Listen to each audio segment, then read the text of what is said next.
YouTube पर आप अभी तारक मेहता के नए एपिसोड देखोगे तो कमेंट सेक्शन में आपको लोगों के ऐसे कमेंट जरूर देखने को मिलेंगे। मजा नहीं आ रहा है।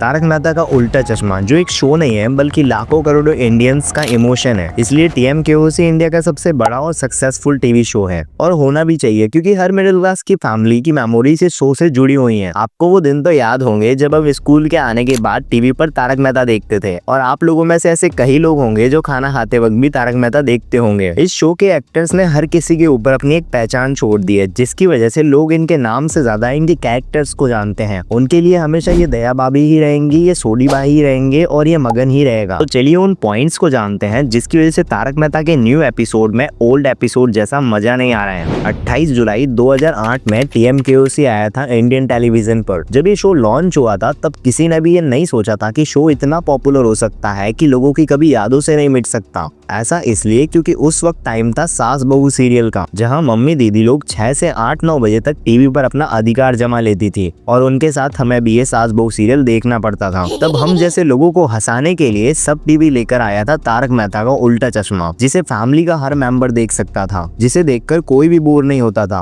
और बोर हो भी नहीं सकता था क्योंकि कॉमेडी से लेकर फेस्टिवल सब कुछ रियल फील देता था। सीरियल से कुछ हटकर पहली बार टीवी पर कुछ नया आया था और शो में जिस बारीकी से कैरेक्टर्स को रोल दिया गया था वो लोगों को इजीली अपनी लाइफ से रिलेट करा ही देता था। एक शरारती बेटा, खड़ूस पड़ोसी, गुस्से वाले बापूजी और दिमाग खाने वाली बीवी और एक परम मित्र और एक सोसाइटी की क्रश। कैरेक्टर्स के साथ साथ स्टार्टिंग में स्टोरीज भी डेली प्रॉब्लम्स पर होती थी जिससे आम आदमी इजीली कनेक्ट कर पाता था, जैसे बच्चों का रिजल्ट आना, पानी की समस्या होना, दुकान में कुछ गड़बड़ होना या भिड़ेगा टप्पू को कांच तोड़ने के लिए डांटना, जिसे देखकर हमें कहीं ना कहीं ऐसा लगता था कि ये हमारी ये बात हो रही है। ओल्ड एपिसोड से हम सब लोग इजीली रिलेट कर पाते थे और इस शो की टारगेट ऑडियंस भी मिडिल क्लास ही थी। जिन लोगों ने भी ओल्ड एपिसोड देखे होंगे वो ये अच्छे से जानते होंगे कि अब तारक मेहता के न्यू एपिसोड में पहले की तरह मजा नहीं आता है। अब इस शो में मस्ती ना होने के कुछ ये फैक्टर्स हैं। शो के जो मेन कैरेक्टर्स थे उनमें से ज्यादातर ने शो छोड़ दिया है और जो नए एक्टर्स हैं वो पुराने एक्टर्स की जगह को फिल नहीं कर पा रहे हैं। 2017 से तारक मेहता का मुश्किल वक्त शुरू हो गया था जब दया बहन ने शो को लीव किया था। दया बहन के जाने के बाद जेठालाल के घर में कॉमेडी कम सी हो गई थी, जिसके बाद इस शो की टीआरपी गिरना शुरू हो गई थी और दया बहन के बाद भी ऐसे और भी कैरेक्टर्स हैं जिन्होंने फिर शो को छोड़ दिया, जैसे सोडी भाई, टप्पू, गोली, सोनू, अंजलि भाभी, रोशन भाभी और बावरी। और पहले जहां हर मिडिल क्लास आदमी इस शो से अपने आप को रिलेट कर पाता था अब वो नहीं हो रहा है क्योंकि शो की क्वालिटी और कैरेक्टर का रहन सहन सब बदल गया है। पहले के ओल्ड वीडियोस की सोसाइटी और अब की सोसाइटी में रात दिन का डिफरेंस है। पहले की सिंपल सोसाइटी हमें अपने मोहल्ले की याद दिलाती थी और पहले की तरह कवि सम्मेलन, अंतराक्षरी, डांस कॉम्पिटिशन, जीपीएस जैसे एपिसोड्स को 1000 बार देखने पर भी हम नहीं बोर होते थे और अभी के एपिसोड्स को 2 बार से ज्यादा देखने का मन नहीं करता है। और दूसरा ये कि अब ये शो कंट्रोवर्सीज का दूसरा नाम बन गया है। जेनिफर मिस्त्री जो शो में मिसेस रोशन सोडी का कैरेक्टर प्ले करती थी, उन्होंने सेक्सुअल हैरेसमेंट की कंप्लेंट फाइल करी शो के मेकर्स के खिलाफ।